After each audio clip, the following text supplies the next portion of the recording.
About 2 years ago, a friend of mine, with every intention of returning it, borrowed my car, set off on a journey. While my friend returned in good health, my car did not.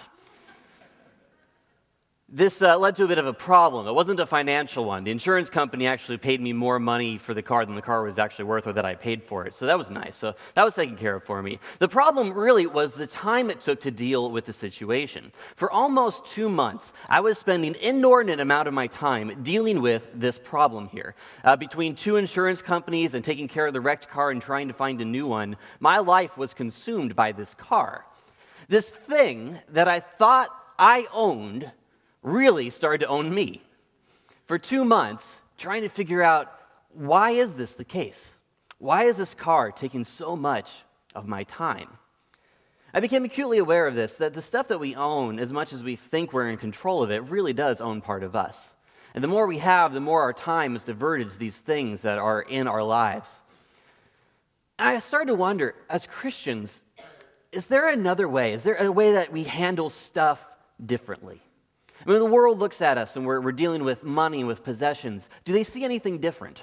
Or is it just the same thing that's always been there? And more I'm convinced that as Christians, we have a responsibility to ask the hard questions and to learn, is there a different way that God would have us use the things that He's put in our possessions? And Yorba Linda, in particular, there's a lot of money that gets flown around here, and so I know that this is an important issue. And so, like many things that are urgent and absolutely must be talked about, I avoid talking about them at all costs. But we're going to give it a go this morning. We're going to give it a try. And so I want this place to be a guilt-free zone, because I know we're going to talk about things that makes me uncomfortable, so I'm sure it makes you uncomfortable. This topic is difficult. It's hard to find answers. It's hard to figure out exactly what God would have us do. And so we have a discussion in front of us, a conversation to start. And if you would with me this morning, let's just engage in this conversation and just see how far the rabbit hole goes in this process. And I hope that by the end of it, we'll have a better idea of what God would have for us as we begin to use and look at and take care of our possessions and our money. So if you've been here for the last couple of weeks, you know that we're going through a series on the parables. We're going to look at some of the New Testament parables, ways that Jesus was explaining to His disciples and the crowds what the kingdom of God was like. As Jesus is doing this, a lot of questions are being asked, and people are wrestling with the major ideas of what is the kingdom of God. And so 2 weeks ago, Dave talked about the parable of the pearl of great price, or the treasure buried in the field. These two things that were worth so much that when found, people would sell everything they had to buy it. Everything. Nothing was held back. The treasure in the field, the pearl, they were worth it. The kingdom of God is worth it. Everything that we have is given to it. But if you're like me, I try to get the kingdom of God on sale. If I have my option, I really do want the kingdom of God. Really, I do. But if I could hold some back, I win twice, and that makes me excited. So, that's the idea. Can I get the kingdom of God on sale? And more, I'm convinced that it just can't happen. And this morning, I think we're going to start to see a little bit of the reason why. Go ahead and turn to Luke chapter 12. This is where we're going to be at this morning. And we're going to start with this story that addresses a question by this man that I'm going to call the plaintiff, a man who has a case to bring before Jesus. So a little bit of the context here. Jesus has just gone through a fresh round of making the Pharisees angry at him, like he often does. And so now he's talking to this big crowd. It says actually there were so many that people were trampling on top of each other. So this is a big crowd of people. And Jesus is warning them against the Pharisees. So this is the context. And in the middle of this man, this plaintiff, he pops up and asks Jesus a question. So Luke chapter 12, verse 13, it goes like this. Someone in the crowd said to him, Jesus, "Teacher, tell my brother to divide the inheritance with me." Jesus replied, "Man, who appointed me a judge or an arbiter between you?" Then he said to them, "Watch out. Be on your guard against all kinds of greed. Life does not consist in an abundance of possessions." So this man calls out to Jesus in the middle of his tirade against the Pharisees and has a question, a concern, one that actually probably he was justified in bringing up. See, this was in all likelihood a younger brother who wasn't getting his share of the inheritance after his father had died. If you're here a few weeks back when Dan Wagner talked about the prodigal son, you kind of know how the system works a little bit. That after the father had passed away, then the property and the inheritance would be split amongst the younger sons. Now, typically, the older son would get maybe a double share and would probably be the executor of the estate, but the younger son still would have a sizable portion of this inheritance. And so it seems to be that this is a younger son coming before Jesus saying, Jesus, I am owed my fair share of the inheritance. So this plaintiff, presumably, knew something about Jesus. He knew that he was a teacher. He knew he was someone with religious authority, and that's actually what makes this not so incredibly weird. A lot of times, if people had legal questions, they would go to religious figures, people who had moral authority, and they'd use that moral authority essentially to kind of shame the other person into doing what they were supposed to do in the first place. And so that's kind of the idea here. So Jesus, he's being drawn on as a moral authority, and one that this plaintiff thought was kind of like a rabbinical Robin Hood. So Jesus, he's always talking about the poor and taking care of the poor, and he seems to have something against rich people. He keeps talking about that. So Jesus will probably help me get what is mine, is kind of the thought process going through the plaintiff here. And so he comes to Jesus, Jesus, my friend, my pal, my homeboy, help me out here. Jesus like, I'm nobody's homeboy, for one. And two, this isn't my area. Something else is going on here that you can't see. And so this man, who is making a legitimate claim, gets the shock of his life, I'm sure, when Jesus then turns to the crowd and says, be on your guard against all kinds of greed. Greed. Is that even a fair word for this? I mean, this is something the guy deserved. It was his right to have this inheritance. Is it greed to simply ask for what should have been yours in the first place? And yet here is this word that Jesus is using, condemning this man to greed. Life does not consist in an abundance of possessions. What this man didn't understand, and honestly what the crowd didn't understand, is that Jesus had an agenda here, and he'd been working on this for some time, and now he had a good opportunity to explain it again. Jesus is working against a principle that is so innate to human beings that it's like breathing. We don't even realize it's there until someone calls us on it, at least for me. And that's this, the principle of self-interest. That basically functions like this. Everything in life is based on what benefits me the most. And so I make my decisions based on what benefits me, Chris Conway. So that's the idea. And so as you work to your own benefit, then the kind of society builds systems around that. It doesn't seem like such a bad thing. In fact, all of our economic theories are essentially based on this idea that people will work in their best self-interest. In fact, they start to collapse a little bit when they don't. Here's an example. If you know me, you know that I really like the board games all around. I really like the board game Catan. My friends and I have been playing that for some time, and it's particularly enjoyable. And so the basic idea of Catan, you can see a picture up here, is this. You have these hexagonal tiles with different pictures on them and little numbers. When the dice rolls your number, you get a certain resource, and you combine resources to build things on the board. And those things that you build on the board then in turn help you get even more resources, which you use to build more things. And it's a cycle of building and building and building until one person gets enough stuff, and then the game ends. And so that's Catan. Now, this game is really fun for me, unless I'm playing with two people at the same time. One is my friend Kyle Bishop. Kyle Bishop's over here. Kyle Bishop, he's an economics major. He understands how Catan is supposed to work, and he sees on a whole different level than I do. That's just reality. My other friend, though, who if he's playing this game with Kyle at the same time causes a problem, is Dan Powell. See, Dan, after about 15 minutes of playing the game, gets bored with it. And so Dan begins to play a different sort of game. And why this is, we don't know, but it's almost always the same. Dan's game becomes help Kyle win. Well, you can imagine the frustration that causes the rest of us. I mean, Dan is doing everything he legally can within the game to help Kyle win. So he's giving him favorable trades, throwing every possession he has his way, trying to get Kyle to win. And the rest of us, we're just not having fun anymore. I mean, what's the point? I can't take on two people at once.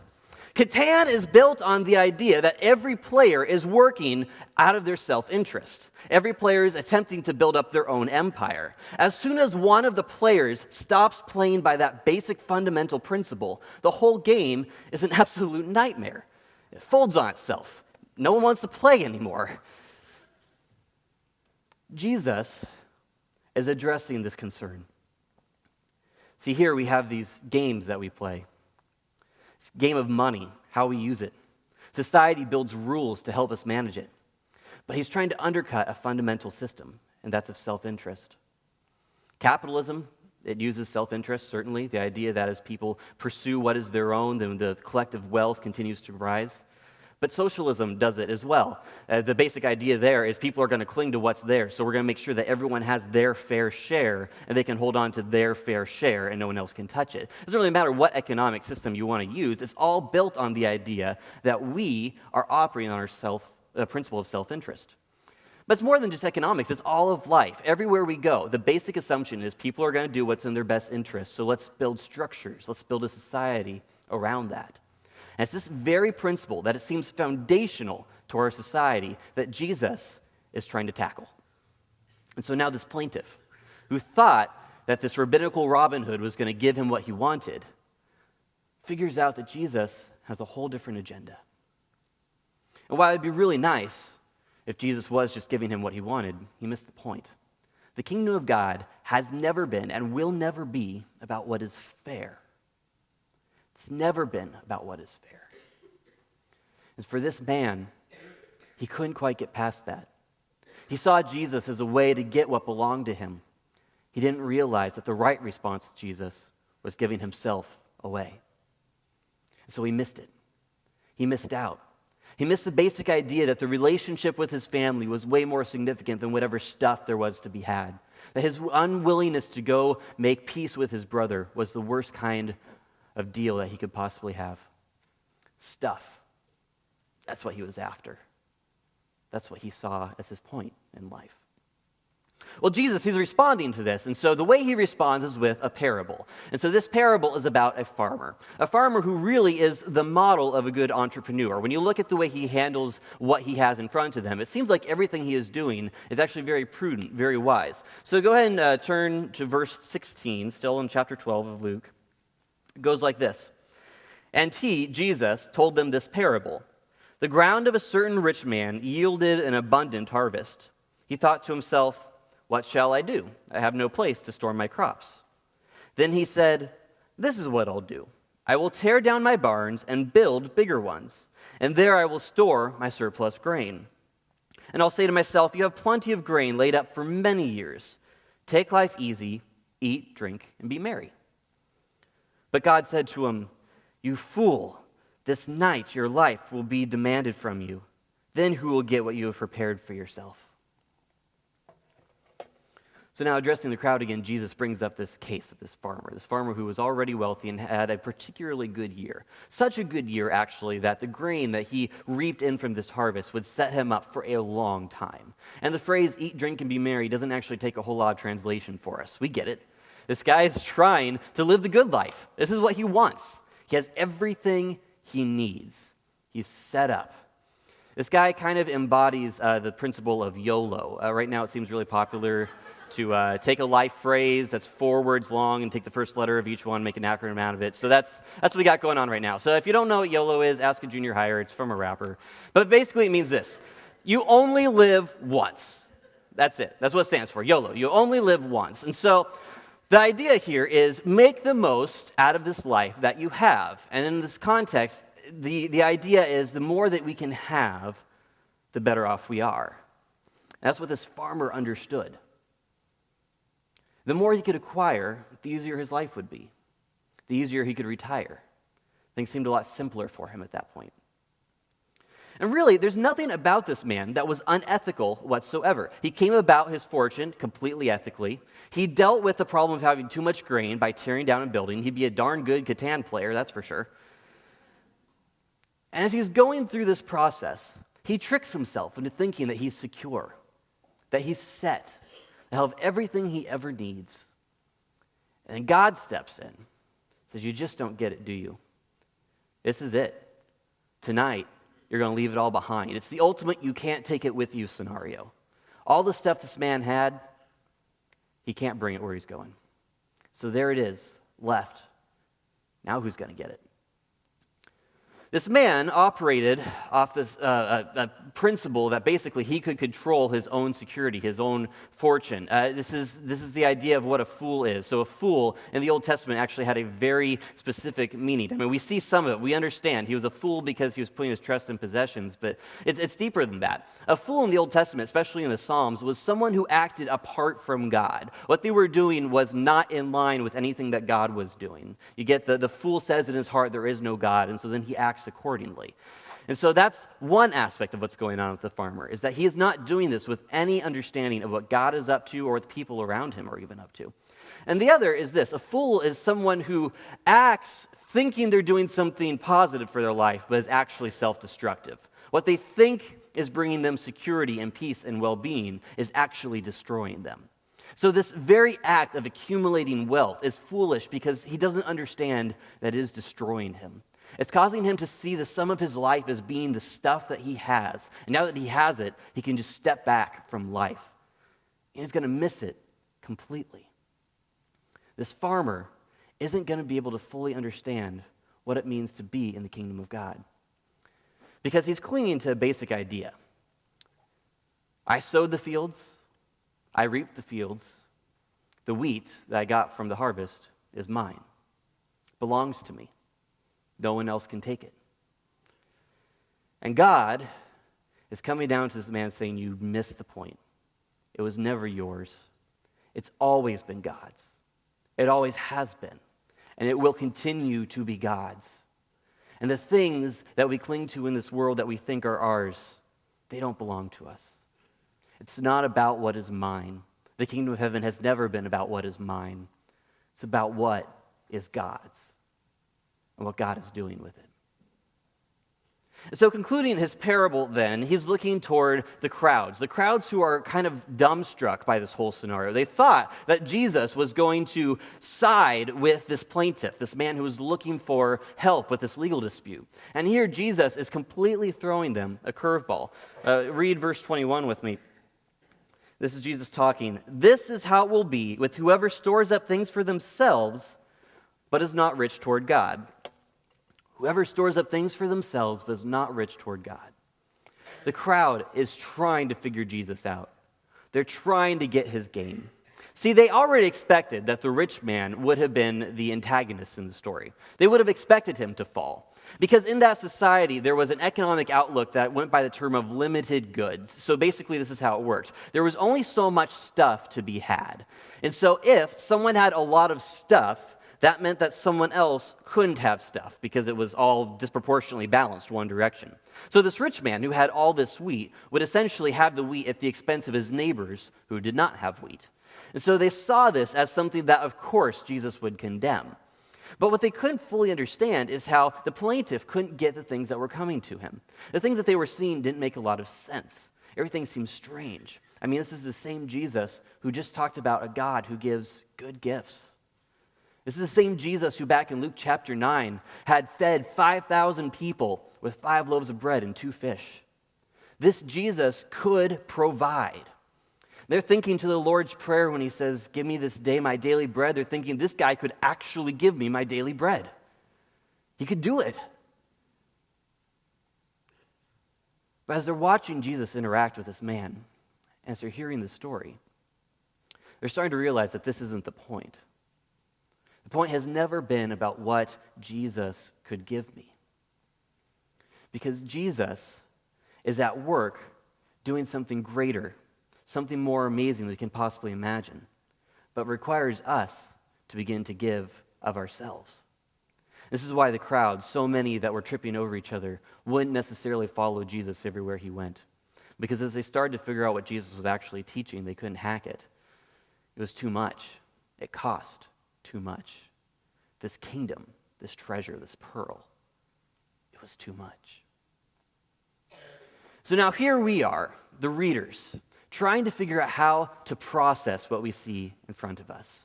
Trying to deal with Luke chapter 12 in our context, because we know it's different. We know that we live in a world very different than first century Palestine, a different world than the crowd who's listening to Jesus faced. And so how does Luke chapter 12 have anything to say to us? Well, here's what I believe. I genuinely believe this about this congregation in particular. This congregation has time and time again proven itself to be a generous congregation. In moments where needs have arisen that seemed like more than we can imagine, people in this congregation have stepped up and said, I will help to meet that need. I see it in the way that we handle Faith Promise, in which people basically lay aside some things that they probably would have wanted to say, no, I'm going to give you even more. I'm going to help make it possible so that missionaries across the world can continue to do what God has called them to do. Time and time again, I've seen us be faithful with food. We have an incredible food bank now that is continuing to bless people as they come in, an incredible ministry from people delivering cans. There have been some incredible marks of generosity in this congregation. And so I believe this about us. I believe that all things being equal, we want to be a generous people. We want to be people who are giving to God and giving to God's people and giving to those who are seeking God. I believe that. But we live in kind of a strange society, don't we? And I'm starting to realize this now as a 26-year-old male, just coming into some of the basic expenses that life faces you with. Things aren't simple. I mean, for one, there's a lot of debt that surrounds us. Debt in all different forms that causes pain and fear and trouble in our relationships. I see it a lot. I see it in Yorba Linda. I see it in the communities around us. Debt is a hard thing to wrestle with.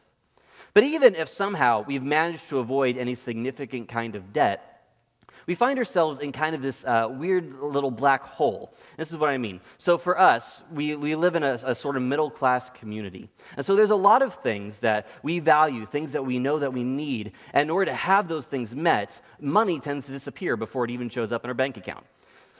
If you have a house or a mortgage or you're paying rent, that drains a lot of your money before anything else happens. If you have a car payment, that drains money. If you have kids and you're saving for their college education, that drains money. If you have health care, that's going to drain money.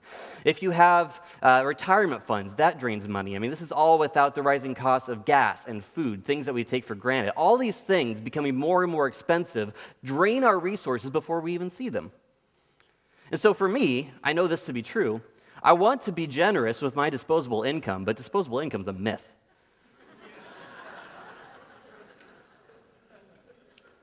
I just don't have any of that. I still have more college debt than I can pay back, and so I have to start asking myself genuinely tough questions. Should I even be tithing when I have debt to owe somebody? And these are questions that I think a lot of us face in some way, shape, or form, or have at one point. And I don't have good answers. They're tough questions because we know that we live in a different day and a different time, but this same God is doing something pretty incredible.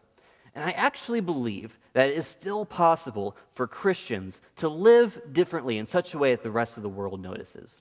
See, here's the thing about the kingdom of God, this idea of buying the kingdom of God on sale. The reason why it falls flat is this. In math that only works in God's kingdom, the cost is the treasure. When dealing with the kingdom of God, the cost is the treasure.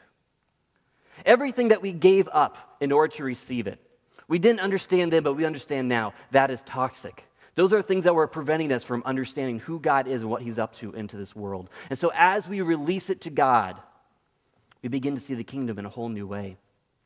And so this isn't a message on tithing, although tithing has been a fantastic expression about how the Christian faith and Christian churches have together tried to find a way to use their resources differently. And so that 10% kind of came out of that desire to bless God with what we have. But here's the thing, though. If tithing to us is simply giving God 10% and then keeping the other 90% for ourselves, we've effectively only bought 10% of the kingdom. When we hold back, when we say this money is ours to do as we please, we fail to understand just how freeing giving everything to God can be. Because I'm convinced of this. Christians are supposed to be a generous people. And I know this to be true, and I believe that, honestly, a mark of how we use our money that's just as important of tithing is how much we tip the waitress at a restaurant. You know, the way that we use our money in everyday situations that people can begin to see makes a difference. And so we have to start to ask ourselves some really hard questions that honestly I'd rather avoid if I could. And they look like this. What are the things that we have just assumed are values that really aren't part of the kingdom of God? These things that, I guess, just being part of the middle class, we assume that we have to have. Maybe we don't have to have it the same way. And these are tough questions that I can't answer for myself, let alone you all. So here we go, trying to wrestle with this together. But I believe there's actually a more pressing question. A more pressing question than what are the things that we shouldn't have is this question: what should we do with the things that we do have? The possessions that are in front of us, the things that God has blessed us with, how do we handle those? Because I believe that when we start to look at our possessions in a different light, we begin to see God doing something incredible. For me, one of the harder parts was learning to let my friends borrow my car again. But as we continue to treat our stuff not as ours, not as something that we deserve or is fair that we have or is mine, when we see it as God's, His possessions that could be used for His glory, ownership takes a whole new shape. A simple test is this: these things that I own, these things that drain my time even though I don't mean for them to, these things that I've accumulated, are they pushing people closer to God and to deeper discipleship? And as we begin to view possessions in this way, things that help draw people closer to God and push them into deeper discipleship, everything seems to go on its head. The whole system breaks down because now possessions are not about me. The principle of self-interest is cut down because something else incredible is happening. And this is how we know this. There is hope because God has said that this is something the church can do. Paul, in his letter to the Romans chapter 12, verse 8, he lists all these things that are gifts of the church, gifts that the church can give to the broader community. And one of them, he says, if your gift is giving, then give generously. And as you give generously, people will begin to notice because they won't know really how to process what's going on. When we stop treating money as something that's ours, as something that we use for our own interest, and start treating it as something to be used for God's glory, the world will notice. The systems of the world will have to change. They'll have to adapt. They won't know how to process it. I believe that as we continue to look into the kingdom of God and assess what are the things that we need to value and understand more, how do we actually view ownership, that everything can begin to take a different shape. And when people around the world are praying, Lord, this day give me my daily bread, God can say, I will, and I'm going to use my church to do it. Because they're out there. They're generous people who know how to use the resources that I've given them to go be a blessing to everybody. We start to learn that the kingdom of God is more than we could have ever imagined, that actually giving away is what allows us to receive the kingdom. We start to understand that God's kingdom changes our fundamental view of relationships, how we relate to each other, how we relate to stuff. All of it's different. All of it changes because at the end of the day, the kingdom of God will turn our world upside down.